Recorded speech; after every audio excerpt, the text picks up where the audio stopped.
Good morning friends. ഇതെന്താണെന്ന് എല്ലാവർക്കും മനസ്സിലായി കാണുമല്ലോ. ഇത് മുരിങ്ങക്ക അഥവാ ഡ്രം സ്റ്റിക്ക്. നമ്മുടെ വീടിനുള്ളിൽ വളരുന്ന മുരിങ്ങയിൽ നിന്ന് പറിച്ചതാണ്. ഈ വർഷം കുറേ ഉണ്ടായി, കൂട്ടുകാർക്കൊക്കെ ഷെയർ ചെയ്തു. ഇത് ലാസ്റ്റിൽ പറിച്ചതാണ്. ഇത് ഇന്നൊരു തോരനാണ് ഇത് കൊണ്ട് വയ്ക്കാൻ പോകുന്നത്. ഈ മുരിങ്ങക്കായ സ്പ്ലിറ്റ് ചെയ്ത് ഇതിൻ്റെ ഉള്ളിൽ നിന്നും ഫ്ലഷ് എടുക്കും. അതാണ് തോരൻ വയ്ക്കുന്നത്. പണ്ടൊക്കെ നമ്മുടെ അമ്മച്ചിമാരൊക്കെ ധാരാളം തോരൻ വയ്ക്കുന്ന ഒരു ഐറ്റമായിരുന്നു ഇത്.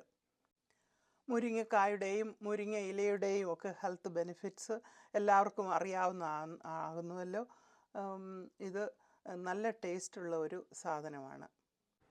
ഈ മുരിങ്ങക്ക ഇതുപോലെ നൈഫ് കൊണ്ട് സ്പ്ലിറ്റ് ചെയ്തെടുക്കണം. ഇങ്ങനെയാണ് അത് സ്പ്ലിറ്റ് ചെയ്തെടുക്കേണ്ടത്. ഇതുപോലുള്ള സ്പൂണ് കൊണ്ട് ഇതിനകത്തുനിന്നും ഈ ഫ്ലഷ് ഇങ്ങനെ ഇതുപോലെ എടുക്കാവുന്നതാണ്.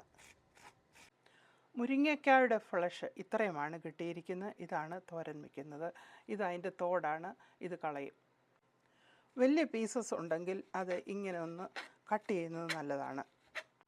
ഇതിലേക്ക് ചോപ്പ് ചെയ്ത ഓണിയൻ 1 കപ്പ് ഇടുന്നു. 1 പിഞ്ച് മഞ്ഞൾ ചേർത്ത 1 കപ്പ് ഫ്രഷ് കോക്കനട്ട് അതിലേക്ക് ഇടുന്നു. കുറച്ച് ഫ്രഷ് കറി ലീഫ് ചേർത്തു. സോൾട്ടും പാകത്തിന് ചേർത്ത് നല്ലതുപോലെ ഒന്ന് മിക്സ് ചെയ്യണം. ഇങ്ങനെയൊന്ന് മിക്സ് ചെയ്ത് വെക്കുക. പാൻ ചൂടായപ്പോൾ അതിലേക്ക് 1.5 ടേബിൾ സ്പൂൺ ഓയിൽ ഒഴിച്ചു കടുകിട്ട് വറക്കുന്നു. 1 പിഞ്ച് ജീരകം കൂടെ ചേർക്കുന്നു. ഒണിയൻ നുറുക്കിയതും കുറച്ച് കറി ലീഫും ചേർക്കുന്നു. 2 വറ്റൽമുളക് നുറുക്കിയത് ചേർക്കുന്നു. ഉള്ളി ഒന്ന് വഴലുമ്പോൾ അതിലേക്ക് 3 പച്ചമുളക് കീറിയതും 2 അല്ലി ഗാർലിക്കും കൂടെ ചേർക്കുന്നു. മിക്സ് ചെയ്ത കൂട്ട് ഈ വറവിലേക്ക് ഇടുന്നു.